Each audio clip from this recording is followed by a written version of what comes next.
اور پھر کیا سے کیا ان کو مقام ملتا تھا، کیا وہ حاصل کرتے تھے۔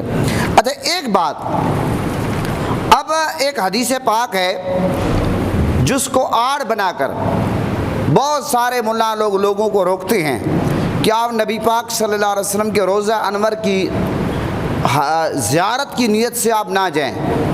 وہ کیا کہتے ہیں، کتابوں میں لکھا ہے کہ بھی آپ وہاں جائیں، اس نیت سے جائیں کہ آپ مسجد نبوی شریف میں جا رہے ہیں، اس نیت سے نہ جائیں کہ میں نبی پاک کی بارگاہ میں جا رہا ہوں۔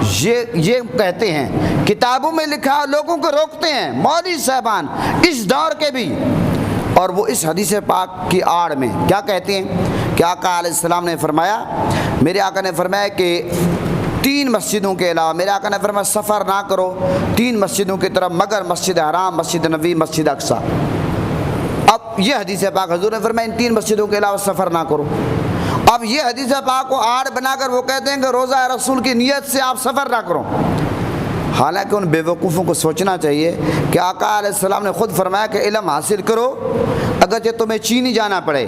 میرے آقا حضور نبی کریم صلی اللہ علیہ وسلم خود میرے آقا نے سفر فرمایا، میرے آقا جہاد پہ گئے، میرے آقا خود مسجد قباء تشریف لے جاتے تھے ہفتے کے دن، اور مسجد قباء کی یہ فضیلت ہے کہ 2 نفل اگر آپ پڑھتے ہیں تو آپ کو عمرے کا ثواب ملتا ہے، عمرے کا ثواب ملتا ہے۔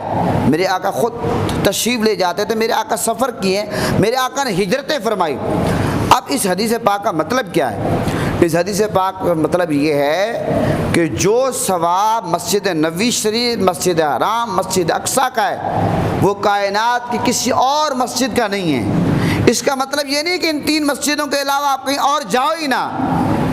اگر یہ مطلب نکالیں، اب مثال کے طور پر اب آپ کوئی بندہ ستارہ مارکیٹ سے چلا ہے، کوئی بندہ سی ڈی اے کے دفتر سے چلا ہے، کوئی پشاور موڑ سے، کوئی بلیو ایرے سے، بھئی چلتے ہیں جامع مسجد المجتبیٰ میں جمعہ پڑھیں گے۔ آپ نے نیت کی ہے نہیں کی؟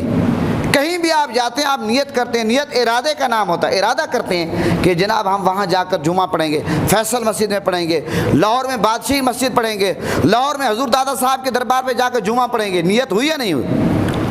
اب نیت کی بات یہاں پہ نہیں ہے، بات یہ ہے کہ یہ جو 3 مسجدیں ہیں سب سے زیادہ ثواب ان 3 مسجدوں میں۔ مکہ پاک میں 1 لاکھ کا ثواب ہے، مدینہ پاک میں 50,000 کا ثواب ہے، اور مسجد اقصی ہے اس میں ثواب ہے۔ باقی جہاں تک کائنات کی جتنی مسجدیں ہیں اگر آپ نماز پڑھتے ہیں، جماعت کے ساتھ نماز پڑھتے ہیں، 25 نمازوں کا 27 نمازوں کے بارے میں ملتی ہے روایت۔ تو میرے کہنے کا مقصد یہ ہے اس حدیث پاک کی آڑ میں اگر کوئی یہ کہے کہ آپ یہ نیت کر کے مدینہ پاک روضہ رسول کی نیت کر کے نہ جائیں، تو یہ نیت کر کے یہ حدیث بیان کر کے لوگوں کو ورغلاتے ہیں، گمراہ کرتے ہیں۔ ان کو سوچنا چاہیے یہ اس تناظر میں ہے کہ سب سے زیادہ ثواب کی نیت کر کے ان 3 مسجدوں کے علاوہ باقی نہ جائے۔ باقی کائنات کی ساری مسجدوں میں ثواب برابر ہے، لیکن یہ 3 مسجدیں منفرد ہیں جہاں پر ثواب کی انفرادیت حاصل ہے۔ باقی جتنی مسجدیں، کوئی بڑی مسجد ہے، چھوٹی مسجد ہے، کچی مسجد ہے، پکی مسجد ہے، وہاں ثواب برابر ہے۔ تو یہ بات رکھنی آپ کے سامنے بہت ضروری تھی۔ آقا علیہ السلام کا یہ فرمان ہے۔ اب روضہ رسول کی برکات دیکھیں، میرے آقا نے فرمایا کہ میرا جو گھر ہے اور ممبر شریف جو ہے اس کے جو درمیان وہ جنت کے باغات میں سے ہے۔ میرے آقا نے فرمایا یہ جنت کے باغوں میں سے ایک باغ ہے۔ میرے آقا نے فرمایا کہ میرا ممبر شریف اور میرا گھر، اب آقا علیہ السلام کا ممبر شریف اور حجرہ جو ہے اس کے درمیان تھوڑا سا ہی گیپ ہے۔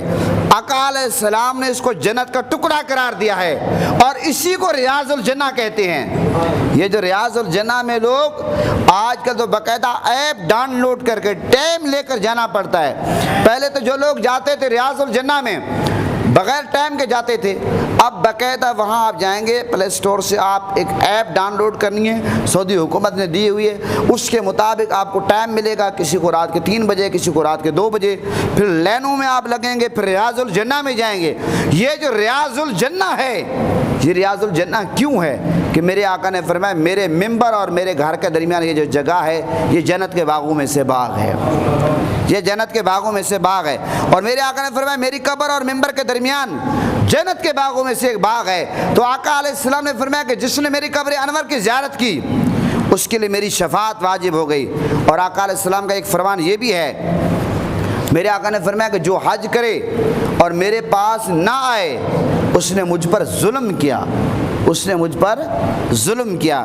لہٰذا جو بندہ مکہ پاک عمرے کے لیے جائے، حج کے لیے جائے، مدینہ پاک میں جانا ضروری ہے۔ کوئی یہ سوچے ہی نہ کہ ان مولویوں کے بعد میں آ کر کوئی بندہ کہے کہ میں نہیں جاؤں گا، ہر صورت میں جانا چاہیے۔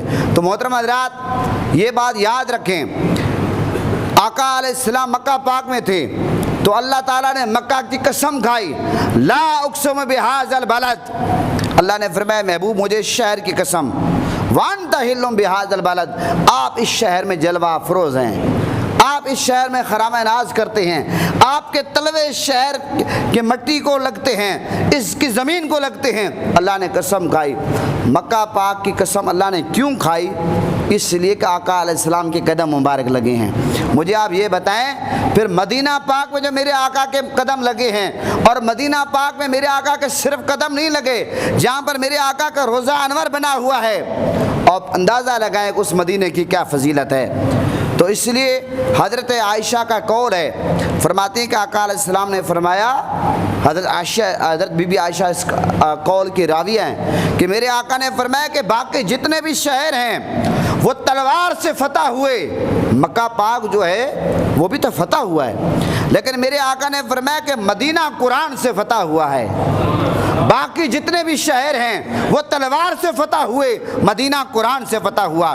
اور اس لیے میرے آقا نے فرمایا خدا تو نے مجھے اس شہر سے نکالا، اور یعنی کہ مکہ پاک سے۔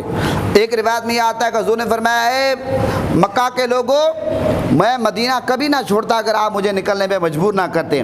اور ایک موقع پہ میرے آقا نے فرمایا اللہ تو نے مجھے مکہ سے نکالا، لہذا مکہ مجھے بہت پیارا تھا، بس مجھے ایسی جگہ پہ ٹھہرا جو تجھے بہت زیادہ محبوب ہو۔ تو پھر آقا علیہ السلام کی دعا قبول ہوئی، میرے آقا نے ہجرت فرمائی۔ میرے آقا نے ہجرت کہاں فرمائی؟ مکہ پاک سے مدینہ کی طرف۔ اور میرے آقا کی یہ دعا کہ یا اللہ جو تجھے زیادہ محبوب ہو، تو پتہ چلا کہ اللہ کو بھی محبوب مدینہ ہے، اللہ کو بھی محبوب مدینہ ہے۔ محترم حضرات یاد رکھیں مدینہ پاک کی بڑی فضیلت ہے، مدینہ پاک کی بڑی فضیلت ہے۔ اس لیے آقا علیہ السلام نے فرمایا الہی میرے لیے مدینہ محبوب بنا دے، جس طرح مکہ کو محبوب بنایا، اور بلکہ مکہ معظمہ سے زیادہ اس کو محبوب بنا۔ محترم حضرات یہ آقا علیہ السلام نے دعا فرمائی۔ اس لیے آپ اگر صحابہ کرام کی زندگی پڑھ دیکھیں، فاروق اعظم رضی اللہ عنہ جیسا بندہ جن کے سائے سے شیطان بھاگتا تھا، وہ یہ دعا کرتے تھے کہ یا اللہ مجھے مدینہ میں موت دے، اور فاروق اعظم کی وہ دعا قبول ہوئی۔ فاروق اعظم رضی اللہ عنہ کا وصال مدینہ پاک میں ہوا، اور صرف مدینہ پاک میں نہیں، آپ کو قبر انور، آپ کی جو آخری آرام گاہ ہے وہ آقا علیہ السلام کے ساتھ ہے، روضہ رسول میں، فاروق اعظم رضی اللہ عنہ۔ اور اسی لیے فاروق اعظم دعا کرتے تھے کہ الہی مجھے اپنی راہ میں شہادت نصیب فرما، اور میری موت کے لیے اپنے رسول کا شہر مقرر کر دے۔ تو فاروق اعظم رضی اللہ عنہ کو شہادت بھی نصیب ہوئی، اور نبی پاک صلی اللہ علیہ وسلم کا جو شہر مدینہ، اور اس میں آپ کو پتہ ہے کہ شہادت بھی نصیب ہوئی اور تدفین بھی اب روضہ رسول کے اندر آپ کو میرے آقا کے قرب میں پڑوس میں نصیب ہوئی۔ اور امام مالک کے بارے میں آتا ہے کہ امام مالک بہت بڑے عالم تھے، اور امام مالک آقا علیہ السلام کے دیوانے تھے، مدینہ پاک سے باہر نہیں جاتے تھے۔ آپ نے پوری زندگی میں امام مالک نے ایک حج کیا، مدینہ پاک سے باہر نہیں نکلتے تھے۔ اس لیے امام مالک رحمۃ اللہ علیہ سوچتے تھے ایسا نہ ہو کہ میں مدینہ سے باہر نکلوں مجھے موت آ جائے، تو امام مالک رحمۃ اللہ علیہ مدینہ سے باہر نکلتے نہیں تھے۔ تو محترم حضرات یہ ہے مدینہ پاک کی شان کہ مدینہ پاک جو ہے اس میں موت کو بھی لوگ ترجیح دیتے تھے۔ مدینہ پاک کی ہوائیں، مدینہ پاک کی مٹی، مدینہ پاک کا ماحول، مدینہ پاک میں رہنا، مدینہ پاک میں چلنا، مدینہ پاک میں کھانا، مدینہ پاک کی عبادت، ہر چیز منفرد ہے۔ اس لیے شاعر کہتا ہے فقط اتنی سی آرزو ہے اور تمنا یا رسول اللہ، فقط اتنی سی آرزو ہے اور تمنا یا رسول اللہ، تیرے در پہ میرا سر ہو جب وقت قضا آئے، قضا سے مراد جب میری موت آئے، یا رسول اللہ تیرے در پہ میرا سر ہو جب وقت قضا آئے۔ تو محترم حضرات یہ مدینہ پاک کی فضیلت ہے، اور مدینہ پاک کی جو برکتیں میرے آقا نے دعا فرمائی، اور یہاں تک کہ اعظم چشتی نے کمال کر دیا. اعظم چشتی کہتے ہیں کہ یاد ہے مجھ کو اہل مدینہ کی یہ بات. اعظم چشتی کیا کہتے ہیں؟ یاد ہے مجھ کو اہل مدینہ کی یہ بات, زندہ رہنا ہے تو انسان مدینے میں رہے, زندہ رہنا ہے تو انسان مدینے میں رہے, زندہ رہنا ہو تو انسان مدینے میں رہے, جب موت آئے تو انسان مدینے میں رہے. یہ اعظم چشتی کہتے ہیں مدینہ پاک کے فضائل کے حوالے سے کہ اتنی مدینہ پاک کی فضیلت ہے. تو محترم حضرات, اسی طرح مدینہ پاک کے حوالے سے ایک بات یہ یاد رکھیں کہ مدینہ پاک کے جو فضائل ہیں, آقا علیہ السلام جو اس کی میرے آقا نے جو فضیلت بیان کی, اب مدینہ پاک میں آپ دیکھیں, ایک تو آقا علیہ السلام کے روضہ انور جس کے بارے میں آتا ہے کہ 1,40,000 فرشتے بارگاہ مصطفیٰ میں حاضر ہو کر صلاۃ و سلام پیش کرتے ہیں, اور جو فرشتہ ایک بار آتا ہے اس کو دوبارہ موقع ہی نہیں ملتا. یہ تو آپ نبی پاک کے امتی خوش نصیب ہیں کہ بار بار آپ عمرے پہ جاتے ہیں, بار بار آپ حج پہ جاتے ہیں, روزہ رسول پر آپ کو حاضری کا موقع ملتا ہے, صلاۃ و سلام کا موقع ملتا ہے. فرشتوں کو بار بار موقع نہیں ملتا. 1,40,000 فرشتے روزانہ بارگاہ مصطفیٰ میں آ کر صلاۃ و سلام کا نذرانہ پیش کرتے ہیں. محترم حضرات, پھر آپ یہ دیکھیں مسجد نبوی شریف جس میں عبادت, جس میں حاضری کا ثواب ایک یہاں تک کہ 50,000 کے بارے میں آتا ہے. خانہ کعبہ میں ایک روایت میں یہ آتا ہے کہ خانہ کعبہ میں 1,00,000 کا ثواب ہے اور مدینہ پاک میں 50,000 کا ثواب ہے. اور یہاں تک جو حدیث پاک میں آتا ہے کہ جو بندہ یہاں پر 40 دن یعنی کہ 40 نمازیں ادا کرے مدینہ پاک میں, آقا علیہ السلام کا فرمان ہے اس کو جہنم اور نفاق سے آزادی مل جائے گی. مدینہ پاک میں جو بندہ 40 نمازیں ادا کرے اس کو جہنم اور نفاق سے آزادی مل جاتی ہے. اب یہاں پر ایک بات اور ہے, حدیث پاک میں آقا علیہ السلام نے فرمایا کہ یا اللہ جتنی برکتیں تو نے مکے میں رکھی ہے اس سے دگنی برکتیں مدینے میں رکھ دے. یہ بات یاد رکھے میرے آقا کا یہ دعا فرمانا. اب جو اہل ایمان ہیں, جو عشاقان مصطفیٰ ہیں, جو غلامان مصطفیٰ ہیں, وہ یہ کہتے ہیں کہ حضور نے دعا فرما دی کہ یا اللہ جتنی تو نے مکے میں رکھی اتنی اسے دگنی مدینے میں رکھ دے. تو مکے میں 1,00,000 کا ثواب ہے, مدینے میں 2,00,000 کا ثواب ہے. تو اب اگر کوئی یہ نہیں مانتا تو وہ 50,000 والے حدیث میں موجود ہے کہ 50,000 کا ثواب ملتا ہے. بابا ہمارا تو ایمان ہے کہ میرے آقا کے لب ہلیں, میرے آقا دعا فرمائیں. یہ ممکن ہی نہیں ہے کہ اللہ اپنے محبوب کی دعا قبول نہ فرمائیں. اب ہر چیز قرآن کی تلاوت ہو, استغفار ہو, خیرات ہو, صدقہ ہو, جتنے بھی معاملات ہیں, نیکیاں ہیں, جو مکے میں 1,00,000 کا ثواب ملتا ہے مدینے میں 2,00,000 کا ملتا ہے.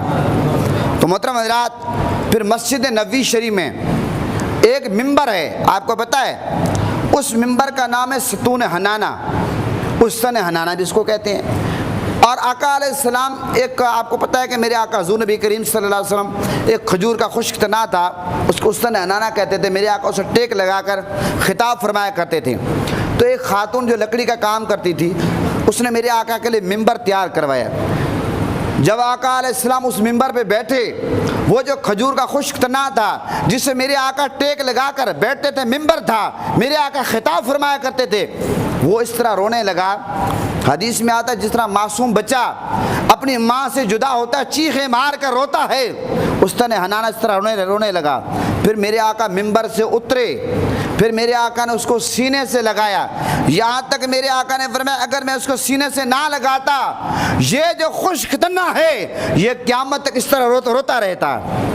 مجھے آپ یہ بتائیں کہ آقا علیہ السلام کا قرب اگر ایک خشک لکڑی کے تنے کو مل جائے, وہ نبی پاک کی جدائی برداشت نہ کر سکے, وہ میرے آقا کے عشق میں تڑپے, میرے آقا کے عشق میں روئے.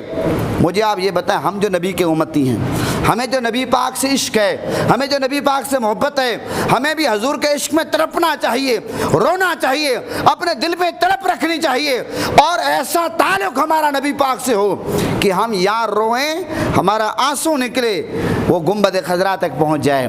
ہم یہاں سے درود پڑھیں, ہم اپنے دل میں تڑپ پیدا کریں, ہماری تڑپ مدینے میں سنی جائے. محترم حضرات, یہ بات ہے صرف تعلق کی.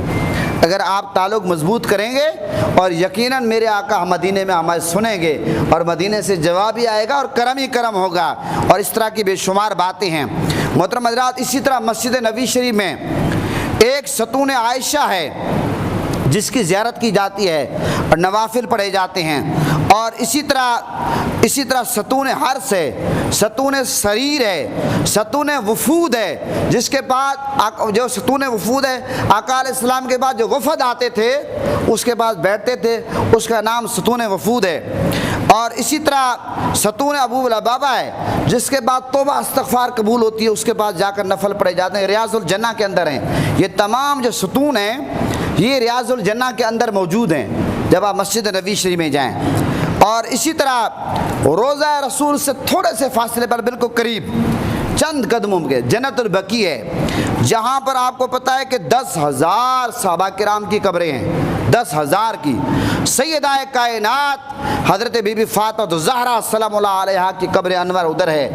پہلے آپ کا روزہ مبارک بنا ہوا تھا جب ترکی حکومت تھی، جب سعودیہ حکومت آئی ان لوگوں نے تمام روزے گرا دیے۔ اللہ کرے کہ وہ دن آئے کہ سیدہ کائنات کا روزہ انور وہاں بنے۔ اور حضرت عثمان غنی رضی اللہ عنہ کا آپ کو پتہ ہے کہ وہاں پر قبر مبارک ہے، پہلے روزہ مبارک تھا۔ حضرت امام زین العابدین کا اور اسی طرح حضرت امام حسن اور دیگر صحابہ کرام جنت البقیع میں۔ جنت البقیع کے حوالے سے ایک بات میں عرض کرتا چلوں، جنت البقیع میں ضرور جانا چاہیے۔ جنت البقیع عصر کے بعد تقریباً موقع ہوتا ہے یا فجر کے بعد لوگ جاتے ہیں، وہاں سلام عرض کرتے ہیں، لیکن کوشش یہ کرنی چاہیے کہ دروازے پہ کھڑے ہو کر وہاں سے بھی آپ سلام پیش کریں، دعا کریں ان کے وسیلے سے۔ لیکن اندر جو ہے، اندر جانے کا معاملہ جو ہے، میں تو بڑا ڈرتا ہوں، سیدھی سی بات ہے۔ جب میں 2018 میں عمرے پہ گیا، میں پہلی دفعہ گیا تھا بغیر جوتوں کے، گرمی کا موسم تھا، میرے پاؤں جلتے رہے، پورا جنت البقیع میں گھوما ہوں بغیر جوتوں کے، یہ میں حلفیہ طور پر ممبر پہ بیٹھا ہوں۔ لیکن شام کو مجھے ایک بزرگ سے وہاں ملاقات ہو، اپنے میرے پیر و مرشد استاد محترم شیخ الحدیث جگر گوشہ غزالی زماں حضرت علامہ سید ارشد کاظمی شاہ صاحب، انہوں نے مجھے حکم دیا کہ شاہ صاحب جنت البقیع کے اندر نہیں جانا چاہیے، کیونکہ اب ان لوگوں نے اتنے بڑے فٹ پاتھ بنا دیے کہ ہمارے جو جس طرح روڈ بنا ہوا ہے اتنے بڑے فٹ پاتھ ہیں، اب اللہ جانے کہ اس کے نیچے کتنی صحابہ کرام کی قبریں ہیں، ہمیں تو نہیں پتہ۔ اب ان کے نزدیک تو سیدھی سی بات ہے قبر کی وہ اہمیت نہیں ہے جو ہمارے نزدیک ہے۔ جب انہیں سیدہ کائنات کا روزہ نہیں چھوڑا پھر کیا اہمیت ہوگی؟ یہ تو ان کے نزدیک کو قبر کی اہمیت ہے ہی نہیں، سیدھی سی بات ہے۔ اب احتیاط یہ ہے، بزرگ کہتے ہیں کہ جنت البقیع میں باہر کھڑے ہو کر آپ صلاۃ السلام پیش کریں، بزرگوں کا صحابہ کرام اہل بیت کو سلام پیش کریں، دعا کریں، اندر نہیں جانا چاہیے۔ لیکن بہت سارے لوگ جاتے ہیں، وہ ان کی مرضی ہے۔ تو محترم حضرات، اسی طرح مسجد نبوی شریف سے کچھ دور مسجد قباء شریف ہے، جس کی زیارت کے لیے میرے آقا خود تشریف لے جاتے تھے، اور یہاں پر جو بندہ نفل پڑھتا ہے 2 نفل اس کو عمرے کا ثواب ملتا ہے، ضرور جانا چاہیے۔ اور اب تو یقین جانیں، اب ماشاءاللہ مزے کی بات یہ ہے مسجد نبوی شریف سے جو 310 نمبر گیٹ ہے اس سے ڈائریکٹ انہوں نے ایک فٹ پاتھ ٹائپ روڈ بنا دیا ہے، آپ پیدل بھی جا سکتے ہیں مسجد قباء شریف میں، تو وہاں نفل پڑھنے چاہیے۔ اسی طرح میرے آقا نبی پاک صلی اللہ علیہ وسلم کا یہ معمول تھا کہ ہفتے کے دن آقا علیہ السلام تشریف لے جایا کرتے تھے مسجد قباء شریف میں۔ اسی طرح مسجد مدینہ، یعنی کہ یہ جو مدینہ پاک میں ایک مسجد مدینہ پاک کے قریب وادی عقیق ہے، جس میں مسجد ذو قبلتین ہے، 2 قبلوں والی مسجد۔ اب 2 قبلوں والی مسجد کیا ہے؟ دوپہر کا وقت تھا، آقا علیہ السلام نماز پڑھا رہے تھے، دوران نماز میرے آقا نے بیت المقدس سے منہ پھیر کر کعبے کی طرف کر لیا، کعبے کی طرف کر لیا۔ جب کعبے کی طرف منہ کر لیا میرے آقا نے تو وہ مسجد قبلتین ٹھہری۔ وہ مسجد کیا بن گئی؟ مسجد قبلتین۔ اس مسجد کی زیارت ضرور کرنی چاہیے۔ اور اسی مسجد کے قریب یہ بات بھی میں عرض کرتا چلوں کہ ایک کنواں ہے جس کو بیر عثمان کہتے ہیں، اس کی زیارت ضرور کرنی چاہیے۔ حضرت عثمان غنی رضی اللہ عنہ نے یہ کنواں خرید کر دیا ہے۔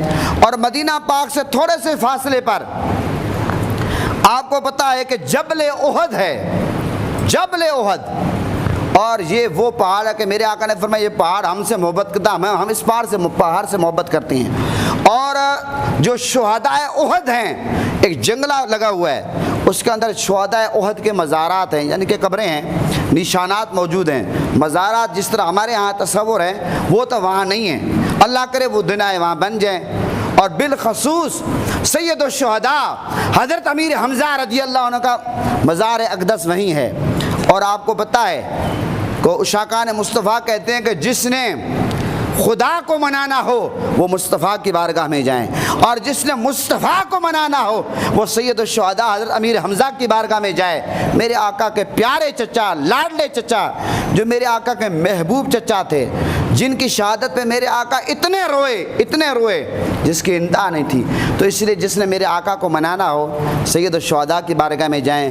اولیاء، صوفیاء، بزرگان دین کثرت سے آپ کو پتہ ہے کہ وہاں پہ جاتے ہیں، اور مسجد قبلاتین کے قریب حضرت عثمان غنی رضی اللہ عنہ سے نسبت رکھنے والا کنواں جو حضرت عثمان غنی نے مسلمانوں کو خرید کر دیا، جس کو بیر عثمان کہتے ہیں، اور میرے آقا اتنے خوش ہوئے یہ کنواں جب حضرت عثمان غنی نے خرید کر دیا، میرے آقا نے حضرت عثمان غنی رضی اللہ عنہ کو جنت کی بشارت عطا فرمائی ہے۔ اور اس کے علاوہ بدر کا مقام ہے، بدر کا مقام آپ کو پتہ ہے، بدر کا وہ مقام ہے کہ صحابہ کرام کی تعداد 313 تھی، کفار ہزاروں کی تعداد میں تھے۔ وہاں پر جو صحابہ کرام شہید ہوئے اس کو بدر کا مقام کہتے ہیں، اور وہاں صحابہ کرام کا مقدس مقام، اور پھر وہ کفار جو مرے ہیں جس کنویں میں ان کو ڈالا گیا ہے وہ کنواں بھی وہاں پہ موجود ہے۔ تو بدر کا جو سفر ہے وہ تقریباً مدینہ پاک سے 80 کلومیٹر بنتا ہے، وہاں بھی جانا چاہیے۔ مدینہ پاک میں بے شمار ایسی زیارتیں ہیں، مقدس مقامات ہیں، ضرور ان مقامات پہ حاضری دینی چاہیے۔ ایک بات یاد رکھیں، بہت سارے لوگ یہ سمجھتے ہیں کہ وہاں بیٹھ کر ہم قرآن پاک پڑھتے رہیں، درود شریف پڑھتے رہیں۔ یقیناً درود شریف کی بہت زیادہ فضیلت ہے، قرآن پاک کی تلاوت کی ضرور بہت زیادہ فضیلت ہے، اس کا کوئی جواب نہیں ہے، لیکن یہ جو مقدس مقامات ہیں جہاں جہاں آقا علیہ السلام کے قدم مبارک لگے ہیں، جو لوگ حج عمرے پہ جاتے ہیں ضرور ان مقامات پہ جائیں۔ اور آخری میری بات وہ صرف یہی ہے کہ مدینہ پاک میں جب آپ جائیں روضہ رسول پہ، اس دور میں ہم دیکھ رہے ہیں، ابھی 4-5 مہینے پہلے میں واپس آیا ہوں، یقین آپ کریں لوگ روضہ رسول جالی کی طرف پیٹ کر کے سیلفیاں بنا رہے ہیں، روضہ رسول کی طرف لوگ پیٹ کر کے سیلفیاں بنا رہے ہیں۔ مجھے آپ یہ بتائیں کہ وہ مقام جہاں پر سر اٹھانے کی اجازت نہیں ہے، جہاں پر آواز بلند کرنے کی اجازت نہیں ہے، وہاں تو سر جھکا ہونا چاہیے، صلاۃ و سلام کا نذرانہ پیش کریں، وہاں دعا کریں، گڑ گڑائیں، آقا علیہ السلام کے وسیلے سے دعا کریں۔ یہ جائے کہ وہاں پر ہم سیلفیاں بنائیں، آقا علیہ السلام کے روزے کو پیٹ کریں، ہاں فاصلے پہ کھڑے ہو کر آپ اگر کوئی تصویر بنانا چاہتے ہیں، ویڈیو بنانا چاہتے ہیں وہ آپ بنائیں، ہم نے بھی بہت ساری بنائی ہیں مقدس مقام، لیکن روزہ رسول کو پیٹ کر کے اللہ اللہ اللہ، اس سے بڑا میں سمجھتا ہوں بے ادبی اور گستاخی کیا ہوگی۔ ہمیں ان چیزوں سے بچنا چاہیے، یہاں تک کہ جب آپ روزہ رسول پہ حاضری دیتے ہیں، اگر وہ لوگ آپ کو دھکے دیتے ہیں آپ ان سے بھی تلخ کلامی نہ کریں، کیونکہ میرے آقا کی بارگاہ ہے، آواز بلند ہو جائے گی، اعمال ضائع ہو جاتے ہیں۔ سورہ حجرات پارہ نمبر 26۔ تو یہ مدینہ پاک کے آج فضائل پہ میں نے تفصیل سے بات کی ہے۔ مقدس مقامات جو زیارتیں ہیں، غزوہ احزاب جہاں ہوا وہاں پہ جانا چاہیے، بے شمار مقامات ہیں جن کا ذکر میں نہیں کر سکا، وقت کے دامن میں گنجائش نہیں ہے، لیکن اہم جو کچھ مقامات تھے میں نے ان کا ذکر آپ کے سامنے کیا، فضیلت بیان کی۔ جو بھی جائیں ان مقامات پہ ضرور حاضری دیں، مدینہ پاک کی فضائیں، مدینہ پاک کا خوبصورت ماحول اور مدینہ پاک کے لوگوں کا احترام کریں۔ حدیث میں آتا ہے کہ جو مدینہ کے لوگوں کو ڈرائے وہ ایسے پھسلیں گے جس طرح نمک پانی میں پگھلتا ہے، وہ ایسے پگھل جائیں گے جہنم کے یعنی کہ آگ میں۔ اس لیے مدینہ پاک کا بہت بڑا پروٹوکول ہے، جس طرح خانہ کعبہ کو حرم قرار دیا گیا ہے، مدینہ پاک کو بھی حرم قرار دیا گیا ہے۔ مدینہ پاک میں آپ گھاس نہیں کاٹ سکتے، شکار نہیں کر سکتے، قتل نہیں کر سکتے۔ مدینہ پاک کا بہت بڑا پروٹوکول ہے، یعنی کہ دجال مدینہ پاک میں داخل نہیں ہو سکتا، ٹاؤن کی بیماری مدینہ پاک میں داخل نہیں ہو سکتی۔ اور یہاں تک کہ جب روزہ رسول کی زیارت کا معاملہ ہے تو کبھی بھی نبی پاک کے روزے کی طرف پیٹ نہ کریں۔ یہاں تک کہ ہم لوگوں کو دیکھتے ہیں کہ وہ جب وہاں ڈیوٹی والے ہیں وہ کہتے ہیں خانہ کعبہ کی طرف منہ کرو۔ ایک بات یاد رکھیں، روزہ رسول جو ہے یہ عرش عظیم سے بھی افضل ہے، روزہ رسول خانہ کعبہ سے افضل ہے۔ یہ کوئی کسی کو برداشت ہو یا نہ ہو، یہ دلیل ہے میرے پاس۔ حضور غزالی زماں امام اہل سنت علامہ سید احمد سی کاظمی علیہ رحمہ کے بارے میں آتا ہے کہ آپ روزہ رسول کی طرف منہ کر کے اس طرح دعا مانگ رہے تھے، سلام پیش کر رہے تھے۔ وہاں پر جو لوگ تھے انہوں نے کہا کہ آپ خانہ کعبہ کو پیٹ کی ہوئی ہے۔ غزالی زماں نے آرام سے دعا مانگی۔ اگلے دن ان نے غزالی زماں عقیدہ یہ ہے کہ یہ جو روزہ رسول ہے یہ عرش عظیم سے افضل ہے۔ انہوں نے کہا آپ کے پاس کیا دلیل ہے؟ قربان جو غزالی زمان راضی دوران پہ امام اہل سنت پہ کیا دلیل دی؟ فرمایا کہ مجھے بتاؤ کہ عیسیٰ علیہ السلام چوتھے آسمان پہ ہیں یا نہیں ہیں؟ عیسیٰ علیہ السلام چوتھے آسمان پہ ہیں یا نہیں ہیں؟ انہوں نے کہا ہیں۔ انہوں نے کہا بتاؤ کہ عیسیٰ علیہ السلام اللہ کے شکر گزار بندے ہیں یا نہیں ہیں؟ انہوں نے کہا ہیں۔ تو غزالی زمان نے فرمایا کہ قرآن میں اللہ فرماتا ہے لا ان شکرتم لازیدنکم، اللہ فرماتا ہے تو میرا شکر ادا کرو گے میں تمہیں اور زیادہ دوں گا، اور زیادہ دوں گا۔ تو عیسیٰ علیہ السلام اللہ کے شکر گزار بندے ہیں، تو عیسیٰ علیہ السلام کو تو پھر چوتھے آسمان پہ، پانچویں آسمان پہ، چھٹے پہ، ساتویں پہ، سدرۃ المنتہا پہ، عرش عظیم پہ جانا چاہیے، لیکن عیسیٰ علیہ السلام قیامت سے پہلے وہاں آئیں گے نہیں آئیں گے؟ مدینہ پاک میں روضہ رسول میں جگہ بنی ہوئی عیسیٰ علیہ السلام کی، بنی ہوئی نہیں بنی ہوئی؟ تو اگر ہر بندہ افضل کی طرف جاتا ہے، جب شکر ادا کریں تو مقام اور زیادہ ملتا ہے۔ تو اگر پانچواں چھٹا آسمان افضل ہوتا، روضہ رسول سے عرش عظیم افضل ہوتا، تو عیسیٰ علیہ السلام ادھر جاتے، ادھر نہیں جا رہے۔ عیسیٰ علیہ السلام میرے آقا کے قدموں میں آ رہے ہیں، پتہ چلا کہ عرش عظیم سے بھی میرے آقا کا گنبد خزرہ افضل ہے۔ جب یہ جواب دیا، وہ جو عرب کا قاضی تھا وہ لاجواب ہو گیا، اس نے منہ میں انگلی ڈالی، حیران ہو گیا کہ غزالی زمان نے کیا جواب دیا۔ تو اس لیے یہ بات سمجھنے والی ہے، بہت سارے لوگوں کو اس بات کی سمجھ نہیں آتی۔ جب ہم یہ کہتے ہیں کہ روضہ رسول خانہ کعبہ سے بھی افضل ہے، تو لوگ یہ سمجھتے ہیں کہ جوش خطابت میں یہ بات کیے۔ نہیں بابا، یہ حقیقت ہے اور یہ ہمارا عقیدہ ہے، اور اس پر ہمارے پاس دلائل کے انبار ہیں جو الحمدللہ ہم دے سکتے ہیں۔ کوئی اگر مانے اور اگر کوئی نہ مانے تو پھر دلائل دینے کا فائدہ ہی نہیں ہے۔ پاکستان کا مطلب کیا؟